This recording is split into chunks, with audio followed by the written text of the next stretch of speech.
আপনারা কি জানেন? মান তারাকা সালাতান মুতাআম্মিদান ফাকাদ কাফার। যে ব্যক্তি ইচ্ছাকৃতভাবে, বিনা ওজরে, কোনো ওজর নাই, ইচ্ছাকৃতভাবে নামাজ ছেড়ে দিল, ত্যাগ করলো, সে ব্যক্তি কুফরি করলো। এখন আপনি বলেন, কুফরি যে ব্যক্তি করে সে কি হয়?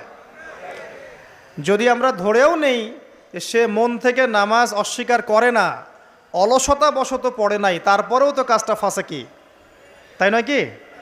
আচ্ছা, তো আজকের প্রথম নসিহত হচ্ছে 5 ওয়াক্ত নামাজ মৃত্যুর আগ পর্যন্ত কেউ ছাড়বেন না। আমার সাথে ওয়াদা করেন যে ইনশাআল্লাহ আগামী যতদিন বেঁচে থাকব 5 ওয়াক্ত নামাজ জামাতে পড়ার চেষ্টা করব, যদি জামাত না পাই একা পড়ার চেষ্টা করব। আল্লাহ পাক তৌফিক দান করুন, আমিন। আজকে যদি এই কথাটাই শুধু বাসায় নিয়ে যেতে পারেন যে 5 ওয়াক্ত নামাজ আর জীবনে ছাড়বো না, আমাদের আজকের মাহফিল সফল।